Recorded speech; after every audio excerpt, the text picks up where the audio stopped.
শুভেন্দু অধিকারীকে মোথাবাড়ি যেতে বাধা দেওয়ার অভিযোগ পুলিশের বিরুদ্ধে। কলকাতা হাইকোর্টের দ্বারস্থ বিরোধী দলনেতা একজন বিধায়ক ও দেহরক্ষী নিয়ে যেতে চাইলেও পুলিশের অনুমতি দিচ্ছে না বলে অভিযোগ। মামলা দায়েরের অনুমোদন কলকাতা হাইকোর্টের বিচারপতি তীর্থঙ্কর ঘোষের। আগামী বৃহস্পতিবার শুনানির সম্ভাবনা।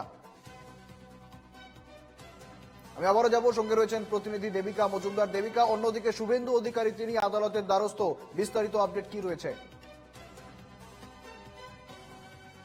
তিনি মোথাবাড়ি যেতে চান, মোথাবাড়ির যে আক্রান্তরা তাদের সঙ্গে তিনি কথা বলতে চান এবং সেই অনুমতি তিনি চেয়েছিলেন পুলিশের কাছে, যা তিনি পাননি, যার পর তিনি কলকাতা হাইকোর্টের দ্বারস্থ হয়েছেন। তার বক্তব্য অনুযায়ী তিনি একজন বিধায়ককে সঙ্গে করে এবং তার একজন নিরাপত্তা রক্ষীকে সঙ্গে করে ঘটনাস্থলে যেতে চান।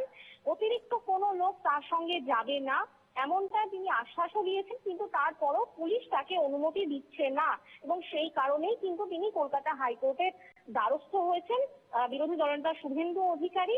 এবং এই মামলা দায়েরের অনুমতি চাওয়া হয় বিচারপতি তীর্থঙ্কর ঘোষের এজলাসে, যে অনুমোদন বিচারপতি দিয়েছেন এবং আগামী বৃহস্পতিবার এই মামলার শুনানির সম্ভাবনা থাকছে। শুভেন্দু। বেশ, ধন্যবাদ দেবিকা।